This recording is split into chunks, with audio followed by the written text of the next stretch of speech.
Hello friends, তোমাদের আবার একটি নতুন ভিডিওতে স্বাগত জানাই। তোমরা দেখছো SG tutorial guide YouTube channel. তো যেমনটা তোমাদের কথা দিয়েছিলাম, গতকাল রাত্রেবেলা আমি রবীন্দ্র ভারতী ইউনিভার্সিটির যে পিজি অ্যাডমিশন অর্থাৎ ডিস্টেন্স পিজি অ্যাডমিশনের ভিডিও কিন্তু নিয়ে চলে এসেছিলাম এবং 2021 সালের যে গাইডলাইন ছিল সেই গাইডলাইন অনুযায়ী কি কি বিষয় রয়েছে সেই বিষয়গুলো নিয়ে তোমাদের সামনে ডিসকাস করেছিলাম। 2022-23 শিক্ষাবর্ষের চলে এসেছে নতুন প্রসপেক্টাস। এখানে একাধিক বিষয় রয়েছে, সাবজেক্ট থেকে শুরু করে নতুন নতুন যে স্টাডি সেন্টারগুলো সেগুলো ইনক্লুডেড হয়েছে। তো সেগুলো অবশ্যই দেখাবো। কোর্স ফিস কি অ্যাড অন হলো সেটা অবশ্যই দেখাবো। তার পাশাপাশি তোমাদের আরও একটা বিষয় কিন্তু দেখানো অবশ্যই প্রয়োজন। সেই বিষয়টা কি? প্রথমত আমরা প্রত্যেকেই জানি যে ডুয়াল ডিগ্রি করা সম্ভব কি সম্ভব নয়, এই নিয়ে কিন্তু তোমাদের মনে একাধিক প্রশ্ন রয়েছে। তো সেই ডুয়াল ডিগ্রি নিয়ে কথা বলবো আজকের এই ভিডিওতে এবং স্টেপ বাই স্টেপ প্রসেস তো অবশ্যই দেখাবো, কেননা আমি তোমাদের কথা দিয়েছিলাম একদম প্রথম থেকে শেষ পর্যন্ত কিভাবে তোমরা আবেদন করবে, সম্পূর্ণ প্রক্রিয়াটা কি রয়েছে সেটা আজকে এই ভিডিওতে আমি তোমাদের দেখাতে চলেছি। কাজেই যারা নতুন আছে এই চ্যানেলে অবশ্যই চ্যানেলটিকে সাবস্ক্রাইব করে পাশে থাকা বেল আইকনটি ক্লিক করে দাও, যাতে সমস্ত তথ্যগুলো তোমরা টাইম টু টাইম এখান থেকে পেয়ে যাও। এবং 2022-23-এর কী কী নতুন নিয়ম চলে এলো নাকি পুরনো নিয়মেই ভর্তি হচ্ছে সেটা কিন্তু তোমাদের জানাটা দরকার। তো যেমন কথা দিয়েছিলাম তেমনি নিয়ে চলে এলাম। প্লিজ ভিডিওটা সবচেয়ে বেশি যত পারো শেয়ার করো, যাতে সমস্ত স্টুডেন্টসদের কাছে কিন্তু সমস্যার সমাধানটা পৌঁছে যায় এবং সমস্ত স্টুডেন্টসদের কাছে এই দুর্দান্ত খবরটা কিন্তু যাতে তাড়াতাড়ি পৌঁছে যায়। তো চলো অন স্ক্রিন তোমাদেরকে দেখিয়ে দিই। তো প্রথমে আমরা ইনফরমেশনগুলো দেখে নেব, তারপর step by step form fill আপের যে প্রসেস সেই প্রসেসটাতে আমরা চলে যাব। প্রথমত দেখো, দুঃখজনকভাবে গতকাল রাতে আমি তোমাদের বলেছিলাম যে কি কি তোমাদের যে বিষয়গুলো রয়েছে। দেখো, প্রথমত Bangla, Sanskrit, environmental studies, master of social work, এই কটা সাবজেক্ট রয়েছে এবং ভোকাল মিউজিক এবং রবীন্দ্রসঙ্গীত রয়েছে। প্রথমত অনেকে যারা রেগুলারে আবেদন করেছেন তাদের এখনই ডিস্টেন্সে অ্যাডমিশন নেওয়া উচিত কি উচিত না সেই বিষয়েও কিন্তু এখানে আপনাদের একটা গুরুত্বপূর্ণ তথ্য দিতে চাই। আবেদন করা মানে first come first serve basis admission, অর্থাৎ এই ফর্ম ফিল আপের সমস্ত প্রসেস কমপ্লিট করার পর আপনি অ্যাডমিশন যে পেমেন্ট সেটা করে দিলেই পরবর্তীতে কিন্তু আপনার আর কোনো কিছু লাগবে না, ডাইরেক্ট অ্যাডমিশন হয়ে যাবেন। এর আগে আপনাদেরকে ভাবতে হবে আপনি রেগুলারে চান্স পাচ্ছেন কি পাচ্ছেন না। রেগুলারে যদি চান্স না পান, এখানে কিন্তু সময় রয়েছে। আপনারা দেখতে পাচ্ছেন গতকাল যেমনটা বলেছিলাম 16/10/2022, অর্থাৎ অক্টোবরের 16 তারিখ পর্যন্ত সময় আপনি পাচ্ছেন। যদিও এখানে আপনার মনে হতে পারে যে সিট যদি ভরে যায় তাহলে আমি কি করব, অনেক স্টাডি সেন্টারও কিন্তু তার জন্য রয়েছে। তো দেখুন, প্রত্যেকটা সাবজেক্টে গতকাল রাতে যেমন বলেছিলাম অনার্স বা পাস থাকলে আপনি কিন্তু আবেদন করতে পারছেন। এনভায়রনমেন্টাল স্টাডিজ, এটা কিন্তু এনভায়রনমেন্টাল সায়েন্স নয়, এটা হচ্ছে MA ইন এনভায়রনমেন্টাল স্টাডিজ এবং মাস্টার অফ সোশ্যাল ওয়ার্ক এবং রবীন্দ্রসঙ্গীত এবং ভোকাল মিউজিক। এখানে অনার্স পাস যে কোনো সাবজেক্ট থেকে পড়ে আসলে, সেটা হতে পারে পোস্ট গ্র্যাজুয়েশন বা সেটা হতে পারে আন্ডার গ্র্যাজুয়েশন বা সেটা হতে পারে প্রফেশনাল কোর্সেস, আপনি পড়ে আসলে এখানে আবেদন করতে পাচ্ছেন। লার্নার সাপোর্ট সেন্টার এখানে অনেকগুলো রয়েছে, সেইগুলো আমি আপনাদেরকে ওয়ান বাই ওয়ান দেখাচ্ছি। কিন্তু দেখুন, তার আগে আপনাদের আরেকটা প্রশ্ন থাকে যে আমি একসাথে দুটো পিজি কোর্স করতে পারবো কিনা, যেটা ইউজিসির গাইডলাইন রয়েছে ডুয়াল ডিগ্রি। ডুয়াল ডিগ্রি সম্পর্কে রবীন্দ্র ভারতী ইউনিভার্সিটি কী বলছে সেটাও আপনাদেরকে এখানে আমি দেখিয়ে দেবো এবং পরবর্তীতে আপনাদের ভেরিফিকেশান বা সমস্ত কিছু সেগুলো কিন্তু অবশ্যই করতে হচ্ছে। তো দেখুন, এখানে খরচ আপনাদের MA বাংলা সংস্কৃতের জন্য 2000 এবং 2200 টাকা আপনাদের কিন্তু লাগছে, যে সমস্ত স্টুডেন্টস আপনারা রয়েছেন রবীন্দ্র ভারতী। আর যারা রবীন্দ্র ভারতীর বাইরের স্টুডেন্ট রয়েছে তাদের লাগছে এখানে 2500 টাকা মতো। বাইরের দেশের স্টুডেন্টসরা তাদের কিন্তু এখানে 4200 টাকা এবং 4500 টাকা মতো লাগে এবং $550 বা এখানে এক্সাম ফি আপনাদের 1000 টাকা লাগে। তারপরে দেখুন, ভোকাল মিউজিকের ক্ষেত্রে রবীন্দ্র ভারতীর স্টুডেন্টসদের জন্য 5200, বাইরের স্টুডেন্টসদের জন্য 5500 এবং এখানে অর্থাৎ বাইরে বলতে অন্যান্য ইউনিভার্সিটি, আর অন্যান্য দেশ থেকে যারা আসবেন তাদের এখানে 10,200 এবং 10,500 কিন্তু হয়ে যাবে। সেটা বাইরের স্টুডেন্ট যদি রবীন্দ্র ভারতীতে পড়েন, অন্য দেশের স্টুডেন্ট তাদের জন্য 10,200, আর রবীন্দ্র ভারতীর স্টুডেন্টস নন এমন বাইরের দেশের কোনো ক্যান্ডিডেটদের জন্য 10,500 টাকা। এবং এনআরআইদের জন্য এই যে চার্জেসগুলো রয়েছে, দেখুন এনভায়রনমেন্টাল স্টাডিজের ক্ষেত্রে আপনাদের এই যে খরচ রয়েছে, মাস্টার অফ সোশ্যাল ওয়ার্কের ক্ষেত্রে আপনাদের 9,200 টাকা টোটাল খরচ কিন্তু রবীন্দ্র ভারতীর স্টুডেন্টসদের জন্য এবং নন RBU ক্যান্ডিডেটদের জন্য 9,500 টাকা। নেক্সট এবার আমরা এখানে চলে যাচ্ছি রবীন্দ্র ভারতী ইউনিভার্সিটির, যে অলরেডি গতকাল রাত্রে আমি আপনাদের বলেছিলাম, তাও আরেকবার বলে দিই। মেন ক্যাম্পাসে এখানে বাংলা, এনভায়রনমেন্টাল স্টাডিজ, তারপরে সংস্কৃত, রবীন্দ্র ভারতী, রবীন্দ্রসঙ্গীত, ভোকাল মিউজিক এবং মাস্টার অফ সোশ্যাল ওয়ার্ক এই কোর্সগুলো করতে পারছেন। তারপর দেখুন, রায়গঞ্জ সুরেন্দ্রনাথ মহাবিদ্যালয়ে আপনারা বাংলা, এনভায়রনমেন্টাল স্টাডিজ, সংস্কৃত করতে পারছেন। ধ্রুবচাঁদ হালদার কলেজে আপনারা বাংলা, এনভায়রনমেন্টাল স্টাডিজ, সংস্কৃত করতে পারছেন। তাম্রলিপ্ত মহাবিদ্যালয়ে বাংলা পাচ্ছেন, এনভায়রনমেন্টাল স্টাডিজ পাচ্ছেন, সংস্কৃত পেয়ে যাচ্ছেন। সুকান্ত মহাবিদ্যালয়ে আপনারা পেয়ে যাচ্ছেন বাংলা, এনভায়রনমেন্টাল স্টাডিজ, সংস্কৃত। বিদ্যানগর কলেজ, যেটা গতকাল রাত্রে আমি বিদ্যাসাগর কলেজ বলেছিলাম, বাট এটা হচ্ছে বিদ্যানগর কলেজ, যেখানে আপনারা পেয়ে যাচ্ছেন বাংলা এনভায়রনমেন্টাল স্টাডিজ। তারপরে সুন্দরবন হাজী দেশারাত কলেজে আপনারা শুধু বাংলা পাচ্ছেন। ভ্যাটার কলেজে আপনারা পাচ্ছেন, দেখুন মিদনাপুর, যেটা পশ্চিম মেদিনীপুরে রয়েছে, বাংলা এনভায়রনমেন্টাল স্টাডিজ এবং সংস্কৃত। বাঁকুড়া জেলা সম্মিলনী মহিলা মহাবিদ্যাপীঠে আপনারা পাচ্ছেন বাংলা, সংস্কৃত এবং এনভায়রনমেন্টাল স্টাডিজ। তারপরে দেখুন বালুরঘাট মহিলা মহাবিদ্যালয়ে পাচ্ছেন বাংলা এনভায়রনমেন্টাল স্টাডিজ এবং সংস্কৃত। ডক্টর মেঘনাথ সাহা কলেজে আপনারা পাচ্ছেন বাংলা এনভায়রনমেন্টাল স্টাডিজ এবং সংস্কৃত। তারপরে আপনারা শীতলকুচি কলেজে পাচ্ছেন বাংলা এনভায়রনমেন্টাল স্টাডিজ এবং সংস্কৃত। বারাসাত কলেজে আপনারা পেয়ে যাচ্ছেন বাংলা এনভায়রনমেন্টাল স্টাডিজ, এটা কিন্তু বারাসাত কলেজ অর্থাৎ বারাসাত ইভিনিং কলেজ। প্রফেসর শহীদ নুরুল হাসান কলেজে শুধু আপনারা বাংলা পাচ্ছেন। শ্রীপাদ সিং কলেজে বাংলা এবং এই সাবজেক্টগুলো আপনারা পেয়ে যাচ্ছেন। শামসি কলেজে আপনারা পাচ্ছেন বাংলা এনভায়রনমেন্টাল স্টাডিজ এবং সংস্কৃত। তারপরে পাথর প্রতিমাতে পাচ্ছেন বাংলা, পরিবেশ এবং সংস্কৃত। আনন্দচন্দ্র কলেজ অফ কমার্সে পাচ্ছেন বাংলা, পরিবেশবিদ্যা এবং সংস্কৃত। গঙ্গারামপুর কলেজেও আপনারা বাংলা এবং পরিবেশবিদ্যা পাচ্ছেন। বিজয়গড় জ্যোতিষ রয় কলেজ, যেটা কলকাতাতে রয়েছে, বাংলা এবং এনভায়রনমেন্টাল স্টাডিজ পাচ্ছেন। রায়দিঘি কলেজে শুধু বাংলা পাচ্ছেন। কৃষ্ণনাথ কলেজ, যেটা মুর্শিদাবাদ ইউনিভার্সিটি, সেখানে বাংলা, পরিবেশবিদ্যা এবং সংস্কৃত পেয়ে যাচ্ছেন।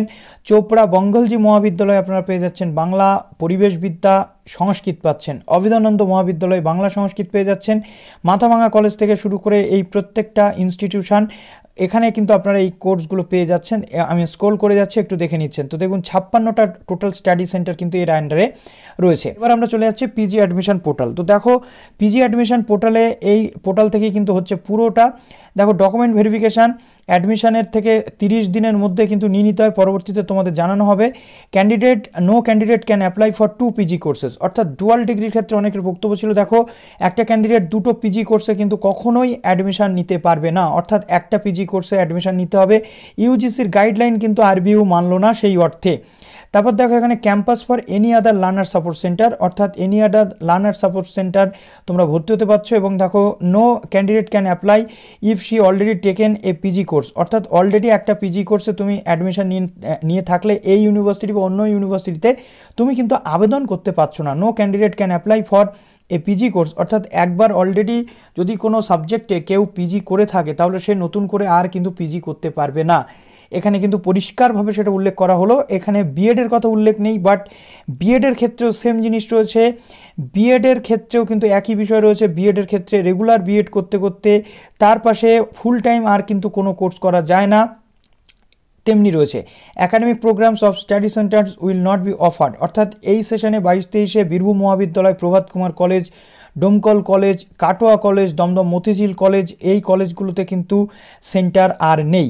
এবার তোমাদের কি করতে হচ্ছে, দেখো প্রথমত এখানে আমাদের একদম চলে যেতে হচ্ছে এই রেজিস্টার নাওতে। এই রেজিস্টার নাওতে আমরা করে দিচ্ছি ক্লিক। রেজিস্টার নাওতে ক্লিক করে দেওয়ার পর কী করতে হবে তোমাদের বলে দিচ্ছি। প্রথমত দেখো তোমার যে নাম সেটা তুমি দিচ্ছ, তোমার ভ্যালিড ইমেল আইডি দিচ্ছ, তোমার মোবাইল নাম্বার দিয়ে দিচ্ছ, দেওয়ার পর ক্যাপচাটা তুমি ফিল করে জাস্ট এখানে তুমি সাবমিট বাটনে করে দিচ্ছ ক্লিক। সাবমিট বাটনে ক্লিক করে দেওয়ার পর তোমার মোবাইলে একটি আইডি এবং পাসওয়ার্ড কিন্তু চলে আসবে। আইডি পাসওয়ার্ড চলে আসার পর তোমার সামনে এরকম একটি পেজ কিন্তু ওপেন হয়ে যাবে, যেখানে click here for log in বলে অপশান থাকবে। তো চলো আমি লগ ইন করে তোমাদের দেখাচ্ছি 1 by 1 কী করতে হচ্ছে। তো দেখো আমি করে নিয়েছি লগ ইন করে নেওয়ার পর এই অ্যাপ্লিকেশন ফর্মে তোমাদের করতে হচ্ছে ক্লিক।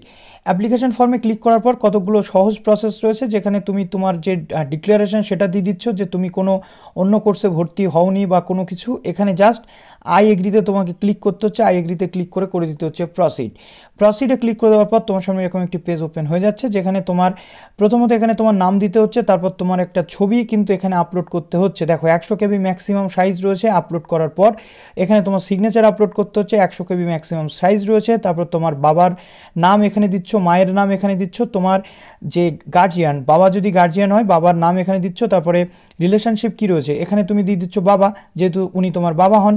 এবার আসে অ্যানুয়াল ইনকাম, অর্থাৎ এটা তোমার ইন্ডিভিজুয়াল নাকি ফ্যামিলি, অর্থাৎ এটা তোমার নিজের ইনকাম নাকি ফ্যামিলি ইনকাম, যেটা হয় সেটা তুমি দিচ্ছ। তো আমি এখানে দিয়ে দিলাম নিজের ইনকাম নয় ফ্যামিলি ইনকাম। তো এখানে ফ্যামিলি ইনকাম তুমি দিচ্ছ। তারপর তোমার ধর্ম কি সেটা দিচ্ছ, তোমার ক্যাটেগরি কি সেটা তুমি দিয়ে দিচ্ছ। তোমার জেন্ডার কি আছে, মেল নাকি ফিমেল নাকি ট্রান্সজেন্ডার, সেটা তুমি দিয়ে দিচ্ছ। তারপর তোমার ব্লাড গ্রুপটা এখান থেকে সিলেক্ট করে দিয়ে দিচ্ছ। তুমি ডিসেবল নাকি পিএইচ ক্যান্ডিডেট হলে ইয়েস করছো, নাহলে নো কিন্তু করে যাচ্ছ। তো এটা হলো এই ইনফরমেশনগুলো সিম্পল, একদম সিম্পল প্রসেসে ফর্ম ফিল আপটা তোমরা করতে পারবে। দেখো মাইনরিটি ক্যান্ডিডেট হলে ইয়েস করছো, নাহলে নো করছো। যদিও স্কলারশিপ পাওয়া যায় না ডিস্টেন্সের ক্ষেত্রে। ন্যাশনালিটি ইন্ডিয়ান নাকি ফরেন সেটা দিচ্ছ। ডেট অফ বার্থ তুমি এখানে দিয়ে দিচ্ছ। তোমার মাতৃভাষা কি বাংলা, ইংরেজি নাকি কি সেটা দিচ্ছ। ভোটার কার্ড নাকি আধার কার্ড, কি তোমার প্রুফ তুমি এখানে দেবে সেটা দিচ্ছ। দেওয়ার পর দেখো আমি যদি ভোটার কার্ড করি, এটা কিন্তু আবার ভোটার আইডি নাম্বার হয়ে যাবে। তো ভোটার আইডি নাম্বার, এই ভোটার কার্ডের ছবিটা এখানে তোমাকে আপলোড করতে হবে। আপলোড করে দেওয়ার পর জাস্ট এখানে চলে এসো নেক্সট পেজে। আসার পর এখানে তোমার যে কমিউনিকেশন অ্যাড্রেস সেটা দিতে হচ্ছে। তোমার post office, police station, sub division থেকে শুরু করে এভরিথিং যেগুলো ডিস্ট্রিক্ট, এগুলো দিচ্ছ। দেওয়ার পর এখানে তোমার মোবাইল নাম্বার, দেওয়ার পর তোমার মোবাইল নাম্বার বা এইগুলো সব কিছু রয়েছে। তারপর তোমার প্রেজেন্ট অ্যাড্রেস আর পার্মানেন্ট অ্যাড্রেস যদি সেম হয় এখানে টিক করে দিলে সম্পূর্ণটা কিন্তু চলে আসবে। পরবর্তীতে দেখো এখানে তোমার নেম অফ কন্ট্যাক্ট পার্সন, অর্থাৎ যদি এমার্জেন্সি কন্ট্যাক্ট পার্সন কেউ থেকে থাকে তুমি এখানে দিচ্ছ, নাহলে দেওয়ার দরকার নেই। এর পরবর্তীতে তুমি এখানে করে দিচ্ছ নেক্সট করে দেওয়ার পর তোমাকে এরকম একটি পেজে কিন্তু নিয়ে আসা হবে, যে জায়গাটিতে তোমার একাডেমিক বা কোয়ালিফিকেশান ডিটেল কিন্তু দিতে হবে। Are you pursuing any academic degree programme, অর্থাৎ তুমি কি কোনো একাডেমিক ডিগ্রি প্রোগ্রাম এই মুহূর্তে পারসিউ করছো? তুমি করছো না, কেননা তুমি এই ডিগ্রি প্রোগ্রামটাতেই আসছো, অর্থাৎ তুমি পাস আউট ক্যান্ডিডেট। এই মুহূর্তে তুমি অন্য কোনো ডিগ্রি প্রোগ্রামে নেই। যদি এটা কিন্তু খুব ইম্পর্ট্যান্ট, যদি তুমি এটা ইয়েস করো, যদি তুমি অন্য কোনো ডিগ্রি করে থাকো, যদি তুমি নো করছো তাহলে তোমাকে ফর্ম ফিল আপ করতে হবে। আর যদি তুমি নো না করো, যদি তুমি ইয়েস করো, যদি তুমি বলো যে হ্যাঁ আমি অন্য কোনো ডিগ্রি এর সাথে সাথে করছি বা অন্য কোনো ডিগ্রিতে আমি রয়েছি, কি দেখাচ্ছে দেখো, as per prevailing UGC norms two academic degree programme can not be pursued simultaneously, hence you are not eligible. অর্থাৎ ইউজিসি নর্মস অনুযায়ী তুমি কিন্তু ডুয়াল ডিগ্রি করতে পারবে না, এটা বলা হচ্ছে। বাট ইউজিসি এখন নর্মস চেঞ্জ করেছে, ইউনিভার্সিটি সেটা কিন্তু আপডেট করেনি। তো এখানে তোমাকে নো করতে হচ্ছে, নাহলে তুমি কিন্তু আবেদন করতে পারবে না। এরপর আসছে তুমি লাস্ট ডিগ্রি কোথা থেকে করেছো, অর্থাৎ ইউজি হোক বা পিজি হোক, যেটা করে তুমি এখানে এসেছো সেটা কি রবীন্দ্র ভারতী থেকে করেছো? যদি ইয়েস হয় তাহলে Rabindra Bharati university registration number এবং রেজিস্ট্রেশন ইয়ার এটা তোমাকে কিন্তু দিতে হবে। আর যদি না হয় তাহলে নো করে দিচ্ছ। এবার দেখো তোমার কলেজের নাম কি ছিল, লাস্ট কলেজের নাম সেটা তোমাকে দিতে হচ্ছে, অর্থাৎ আন্ডার গ্র্যাজুয়েট হোক তুমি এখানে দিয়ে দিচ্ছ। তারপরে নেম অফ দ্য ইউনিভার্সিটি, সেই ইউনিভার্সিটির নাম কি ছিল, কলেজের নাম তো দিলে। নেক্সট আসছে ইউনিভার্সিটির নাম, হওয়ার পর এবার আসে কত সালে তুমি পাস করেছো সেটা তোমাকে এখানে বসাতে হচ্ছে। তারপর আসছে লাস্ট যেটা ইউজি হোক তার রেজিস্ট্রেশন নাম্বার কি ছিল সেটা এখানে দিতে হচ্ছে। রেজিস্ট্রেশন ইয়ারটা কি ছিল সেটা তোমাকে এখানে দিয়ে দিতে হচ্ছে। দেওয়ার পর রেজিস্ট্রেশন ইয়ারটা তুমি রেজিস্ট্রেশনে গেলেই তুমি দেখতে পাবে। তারপরে আসছে লাস্ট যে এক্সামটা তুমি পাস করেছো কিসের মাধ্যমে, ডিস্টেন্স নাকি রেগুলার মোড, সেটা তোমাকে এখানে টিক করে দিতে হচ্ছে। টিক করে দেওয়ার পরবর্তীতে যদি ডিস্টেন্স করে থাকো তাহলে কি বলছে, if it is distance mode mention the name of the university and study center, এখানে ইউনিভার্সিটি অথবা ডিস্টেন্স স্টাডি সেন্টারের নাম করতে হবে। যদি তুমি এনএসইউ থেকে ইউজি করে আসো বা যদি তুমি রেগুলার করে আসো সেক্ষেত্রে কোনো কিছু নেই। তারপর দেখো last degree obtained, last degree তুমি কি পড়েছো, দেখো ইউজি, পিজি, এমফিল, পিএইচডি, অর্থাৎ এতগুলো সুযোগ দিচ্ছে। বিএডের কিন্তু সুযোগ নেই, অর্থাৎ যারা বিএড করে আসছো তাদের ক্ষেত্রে কিন্তু ইউজি দিয়েই তোমাদেরকে চালাতে হচ্ছে। বোঝা গেল বিষয়টা? তো ধর আমি ইউজি করে দিলাম, ইউজি করে দেওয়ার পরবর্তীতে আমাকে এখানে সাবমিট করে দিতে হচ্ছে। তো এর আগের যে স্টেপগুলো তাতে যদি ভুল করে থাকো প্রিভিয়াসে গেলে কিন্তু তুমি সংশোধন করে নিতে পারবে সেখানে। দেখো সাবমিট করে দেওয়ার পর আমার সামনে এরকম একটি পেজ ওপেন হয়ে গেল, যেখানে আমার পুরো যে ফর্মটা আমি ফিল আপ করেছি সেটা একবার চলে এলো। এখানে তুমি তোমার সমস্ত ডিটেলটা তুমি দেখতে পাবে এবং ডিটেল দেখার পরবর্তীতে তুমি ভুল যদি করে থাকো প্রিভিয়াসে গিয়ে ঠিক করে নিতে পারছো। নেক্সট দেখো কি বলা হচ্ছে, সাবমিট করে দিলেই যে তোমার অ্যাডমিশন কমপ্লিট তা নয়, এর পরের পেজে গিয়ে তুমি তোমার যে সাবজেক্ট সেই সাবজেক্ট চুজ করার জায়গা পাচ্ছ। তারপরের পেজে গিয়ে তোমাকে পেমেন্ট করতে হচ্ছে। পেমেন্ট করার পর অ্যাডমিশন কিন্তু ডাইরেক্ট কমপ্লিট, তার পরবর্তীতে তোমার কিন্তু ভেরিফিকেশান হবে। তো চলো আমি জাস্ট সাবমিটে করে দিচ্ছি ক্লিক। সাবমিটে করে দেওয়ার পর আমি দেখছি কি আসে এখানে। তো দেখো সাবমিটে ক্লিক করে দেওয়ার পর তোমার সামনে এরকম একটি পেজ ওপেন হয়ে গেল, যেখানে তোমার কি দেওয়া রয়েছে দেখো, course selection and make payment. তো এখানে দেখো কি বলা হচ্ছে, প্রথমত সিলেক্ট প্রোগ্রাম, আমি জাস্ট এখানে ক্লিক করছি। এমএ এবং এমএসডব্লিউ দুটো এখানে দেওয়া রয়েছে, তো আমি জাস্ট এমএ করলাম। এমএ করে দেওয়ার পর সিলেক্ট কোর্স, দেখো Bangla, Sanskrit, environmental studies, Rabindrasangeet, vocal music, এতগুলো সাবজেক্ট আমার সামনে রয়েছে। ধরো আমি বাংলাতে করে দিচ্ছি ক্লিক। বাংলাতে ক্লিক করে দেওয়ার পর আমার সামনে এরকম একটি পেজ ওপেন হয়ে যাচ্ছে, যেখানে আমার কিন্তু ডিস্ট্রিক্ট চুজ করতে হবে, কারণ স্টাডি সেন্টার কোন স্টাডি সেন্টারে আমি পড়তে চাইছি সেটা। তো ধরো আমি যদি কলকাতা সিলেক্ট করি, এখানে কলকাতাতে যে কটা সেন্টার আছে সে কটা শো করছে। Behala college, RBU main campus, Deshbandhu college for girls, এতগুলো কিন্তু সেন্টার রয়েছে কলকাতাতে। তো ধরো আমি এখানে অন্য কোনো ডিস্ট্রিক্ট চুজ করছি, ধরো আমি এখানে মুর্শিদাবাদ ডিস্ট্রিক্ট চুজ করলাম। মুর্শিদাবাদ ডিস্ট্রিক্টে দেখো Shahid Nurul Islam college, Krishnath college, Sripat Singh college. তো ধরো আমি কৃষ্ণনাথ কলেজে কিন্তু দিয়ে দিলাম। এবার দেখো স্টাডি সেন্টার কোড এখানে চলে এসছে। স্টাডি সেন্টার কোড এখানে চলে আসার পর আমাকে জাস্ট এখানে প্রসিডে করতে হচ্ছে ক্লিক। এই যে প্রসিডে ক্লিক করে দেওয়ার পর আমার সামনে কিন্তু এরকম একটি পেজ ওপেন হয়ে গেল, যে জায়গাতে কিন্তু আমার একাডেমিক যে মার্কসগুলো এবার কিন্তু বসাতে হচ্ছে। তো চলো একাডেমিক মার্কসগুলো আমি বসাবো। আমি কি আসছে দেখো, প্রথমে এখানে আমার আসছে দেখো মাধ্যমিক কোন বোর্ড থেকে পাস করেছি, কত সালে পাস করেছি, কি কি সাবজেক্ট ছিল কমা দিয়ে দিতে হচ্ছে, টোটাল আমি কত পেয়েছি, ফুল মার্কস কত ছিল, পার্সেন্টেজ এখানে ক্যালকুলেশন হয়ে যাবে। তারপর আসে উচ্চ মাধ্যমিক আমি কোন বোর্ড থেকে পাস করেছি সেটা দিয়ে দিলাম, উচ্চ মাধ্যমিক কত সালে পাস করেছি, সাবজেক্ট কী কী ছিল, টোটাল মার্কস আমি কত পেয়েছি, ফুল মার্কস কত ছিল আমি দিয়ে দিলাম। দেওয়ার পর এবার আসে দেখো গ্র্যাজুয়েশন। তো নেক্সট এখানে দেখো কি বলা হচ্ছে, প্রথমত আমরা জাস্ট এই যে গ্র্যাজুয়েশন সেকশনটাতে চলে আসলাম। আসার পর এখান থেকে আমাদের অ্যানুয়াল নাকি সেমিস্টার সেটা সিলেক্ট করতে হচ্ছে। ধরো আমি সেমিস্টারের স্টুডেন্ট। তারপর দেখো টাইপ বলে একটা অপশন আমরা পাচ্ছি, টাইপে আমরা ক্লিক করব, আমি অনার্স, মেজর নাকি জেনারেল নাকি পাস। তো ধরো আমি জেনারেলের ক্যান্ডিডেট, আমি এখানে জেনারেলের ক্যান্ডিডেট। তো এখানে আমার অনার্স সাবজেক্ট বলে যে অপশনটা রয়েছে, এটা কিন্তু মোটামুটি আমি যেহেতু বাংলাতে মাস্টার্স করব সেহেতু আমি কিন্তু এখানে বাংলাটা দিয়ে দিচ্ছি, অর্থাৎ সিসি পেপারটা তোমাকে এখানে দিতে হচ্ছে। আবার যদি তুমি সংস্কৃতে মাস্টার্স করো, সংস্কৃতটা তোমাকে এখানে কিন্তু দিতে হচ্ছে। তো ধরো আমি এখানে ইংলিশ এখানে নেই, যেহেতু দেখো ইংলিশ এখানে নেই, বা তুমি যে কোনো সাবজেক্টে যদি পড়ে আসো, তুমি ইংলিশ, সংস্কৃত বা যাই কিছু তুমি পড়ে আসলে তুমি কিন্তু আবেদন করতে পারছো যদি সেটা পাশে থাকে। তো ধরো আমি বাংলা এখানে দিয়ে দিচ্ছি। বাংলা দিয়ে দেওয়ার পর জেনারেল সাবজেক্ট এখানে পরপর কমা দিয়ে দেখো লিখতে হবে। আমার এখানে ফার্স্ট সাবজেক্ট বা সিসি ছিল, আমি বাংলাতে মাস্টার্স করতে চাইছি, আমি বাংলা এখানে দিয়ে দিচ্ছি। এখানে কি রয়েছে তার পরবর্তীতে দেখো এখানে আমার বাদবাকি যে দুটো পাশের সাবজেক্ট সেটা দিয়ে দিতে হচ্ছে। যদি তুমি অনার্সের ক্যান্ডিডেট হও, ধরো আমি এখান থেকে সিলেক্ট করলাম অনার্স, আমি এখানে সংস্কৃত অনার্সের ক্যান্ডিডেট, সংস্কৃতের পাশাপাশি কি সাবজেক্ট ছিল কমা দিয়ে দিতে হচ্ছে। এবার আসছে কি CC total marks grade obtained, অর্থাৎ সিসিতে আমি কত পেয়েছি বা অনার্সে আমার কত বা টোটাল মার্কস আমি কত পেয়েছি বা গ্রেড অবটেন্ড আমি কত পেয়েছি সেটা দিয়ে দিলে এখানে কিন্তু ফুল মার্কস যদি আমি এখানে দিয়ে দিই তাহলে আমার কিন্তু কমপ্লিট হয়ে যাবে। ধরো আমি সিসিতে পেয়েছি আমার একটা মার্কস আমি পেয়েছি বা টোটাল মার্কস আমি পেয়েছি বা গ্রেড অবটেন্ড আমি দিয়েছি, আর টোটাল গ্রেড তো 10 হয়, 10-এর মধ্যে আমি কত পেয়েছি সেটা আমি এখানে দিয়ে দিচ্ছি।